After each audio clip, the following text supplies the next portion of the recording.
Ano passado eu fui para Los Angeles e conheci um dos meus grandes ídolos nos investimentos. Ele chama Howard Marks. A gente tem uma plataforma de investimento chamada FinClass, né? E aí um dos professores é o Howard Marks. E no final da aula dele, ele disse assim, ó, eu sou Howard Marks, eu tô há 52 anos no mercado, ganhando do mercado, eu gerencio 160 bilhões de dólares em patrimônio e essa é a minha FinClass. Eu falei, caraca, foi esse o cara que eu fui conhecer. Uma das grandes lendas. É o cara que, no prefácio dele, né, no livro dele, tem um quote do Warren Buffett falando, ele é o único cara que eu paro para ler as cartas quando ele solta alguma carta. E aí eu falei, Howard, como que faz para bater o mercado? Porque é isso que a gente busca como investidor. Como que eu bato o mercado, que seria a média, né? Ele falou, é só você utilizar o second level thinking. Eu falei, second level thinking? Mas é fácil? Ele falou, não é fácil. Então, o que é o first level thinking? O first level thinking é o pensamento de média. Então, quando você está numa festa dessa, o que as pessoas pensam? Que absurdo. Que absurdo! Meu Deus do céu! E tal. Isso aqui é o primeiro grau de pensamento. É o que a maioria das pessoas Eu pensei que a criançada Não é? hepatite depois, né? Loucura. Mexendo na coxinha, depois com um monte de dinheiro. É o primeiro grau de pensamento. Morreu vários. Esse é o pensamento 1,5. Um e-mail, não é? Já passou do absurdo, mas já tá. Exato. Mas ainda não chegou lá. Tá louco.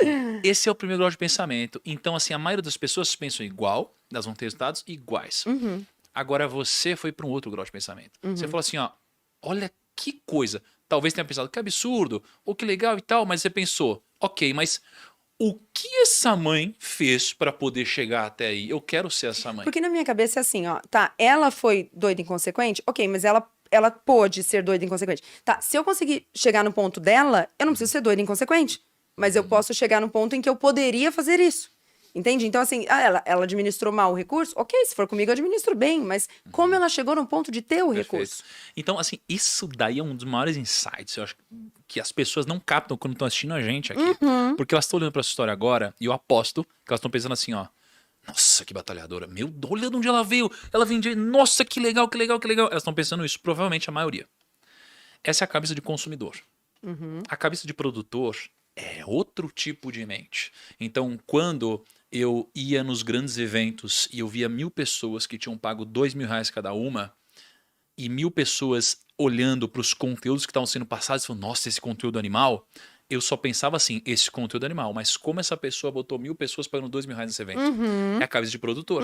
Então, quem está assistindo a gente agora pode escolher assistir com a cabeça de consumidor ou de produtor, ou seja, como que eles fizeram para ter, sei lá, mais de 3.000 pessoas ao vivo agora, olhando eles falando sobre isso, eles ainda ganhando dinheiro com isso e se divertindo. Então, como? Mas né? eu penso que a pessoa só vai ser capaz de fazer isso se ela, primeiro de tudo, se livrar do ressentimento e da raiva. Ah, isso é verdade. Porque ali, comigo, trabalhando, tinha uma galera com muita raiva dessa situação. E a raiva é compreensível. Ok, eu entendo, realmente, é um absurdo, realmente. Mas essa raiva te impede de fazer qualquer outro tipo de raciocínio. Porque a raiva cega. Então, esse pra mim sempre foi o ponto. A minha família, o meu padrasto, a gente nunca teve raiva de quem tinha. O problema nunca foi o cara ser rico. O problema sempre foi como ele fez e como eu posso fazer. E aí aí você fala assim, mas ele também tem uma galera que é suja. Sim, mas esse pensamento do sujo, que é real, também vem da raiva. Então, assim, você pode ter, mas segure ele aí. E como você acha que a gente pode fazer para virar essa chavinha da raiva, hein?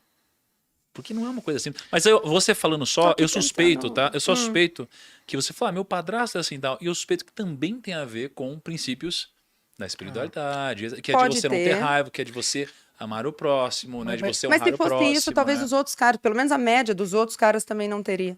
E ele era um cara único ali no meio. Eu tenho uma mas fala de novo. Que se fosse a questão da espiritualidade, então pelo menos os outros caras ali, né, as outras pessoas que também estavam na espiritualidade, pelo menos a média delas também pensaria assim. Perfeito. Mas ele era um cara único ali. Mas talvez porque ele era um dos poucos que entendia de fato o que eram os princípios. Porque é igual, por exemplo, os cristãos falarem mal sobre ser rico. Né? Então, perceba como as pessoas consideram que as pessoas ricas não vão para o céu.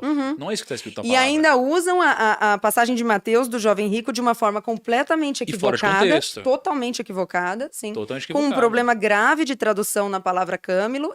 A coisa toda é tão mais... O buraco é tão mais embaixo. Isso, por isso que eu digo que assim, é o que você falou. Tem gente que acha que é e não é. Né? Então, um dos princípios mais importantes é justamente esse, de você, cara, não adianta você sentir raiva do outro, porque na verdade o problema está em você. resolver.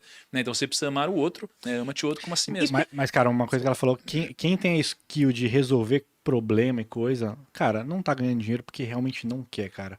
Tipo, porque é um pouco disso, você tá vendo todos os problemas na sua frente, você fala assim, Sabe qual é cara, a não tem, parada? tipo assim, já aconteceu. Ou você resolve, ou você deixa pra lá, ou você segue em frente. Tipo, não tem que ficar... Mas será que é porque não sabe, né? Ou será que é porque aliás, será que é porque não quer?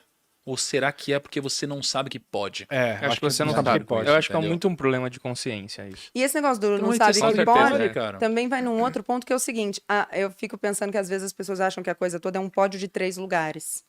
Então, assim, alguns vão chegar, alguns não. Mas a questão é, talvez, não é só talvez não. Provavelmente um dos lugares não é pra você mesmo. Mas não teria nem por que ser pra nós. A questão é, não chegando lá no pódio, você pode melhorar da onde você tá? Porque às vezes o cara olha a mulher fazendo isso lá na festa e ele diz assim, eu nunca vou chegar nisso. E aí ele para o pensamento aí. E eu continuaria dizendo, sim, aí não, mas dá pra deixar de ser tão ferrado quando você tá pra ser um pouquinho melhor? E aí quando você perguntou o que era e tal, eu fiquei aqui pensando, mas eu pensei, além do negócio da coisa da raiva e tal, é que eu tinha muito mais raiva da situação que eu vivia do que de qualquer outra pessoa em qualquer outra situação. Então, eu não queria viver mais aquela coisa humilhante que era. Era muito humilhante. Então, estar no semáforo é uma coisa muito humilhante. Você se sentia humilhado quando estava no semáforo? Claro, com certeza. Mas nunca pensando assim, esse cara é um filho da mãe que fechou o vidro em mim. Não, esse cara tá no direito dele. De repente, eu também não estaria muito hoje no meu dia. A questão é, eu tô humilhada porque é o seguinte, eu sou culpada por estar aqui. Não é culpa. A responsabilidade é minha. Isso, beleza. Então, aí assim, poxa, mas é a tua família e tal. Sim, eu sei, mas é minha. Eu podia... Tanto era minha que mesmo com 14, 15 anos, eu fiz. Então, era minha. Então, essa raiva é menor do que o meu senso de responsabilidade com o que eu tô. E isso, pra mim, na verdade, isso não é virtude. Isso é um conforto. Eu prefiro que dê errado na minha mão. Eu prefiro. Do que dar na mão de alguém e ver dar errado, eu vou sentir mais culpa. Que eu vou falar, puta, e se eu tivesse pegado pra fazer, acho que era melhor. Então, eu prefiro que dê errado na minha mão. Entende? Eu prefiro eu mesma tentar fazer. Eu prefiro eu mesma tentar levantar. Mas o que você tem é justamente a postura de quem ganha dinheiro, de quem enriquece, de quem cresce na vida, porque é a postura da responsabilidade. Sim. Que é você entender, não é a postura de culpa, né? Porque você nasceu assim. Você não é culpada, né? Pelo seu nascimento, mas você é responsável por você entender que você pode mudar o daqui pra frente. Sim. E você fez isso. Sim. E tem gente que acha que não, eu não sou responsável, é meu direito. Não é direito, você tem que conquistar. As pessoas não, acham que, né? Não existe direito. Não é assim que funciona. É a conquista, né?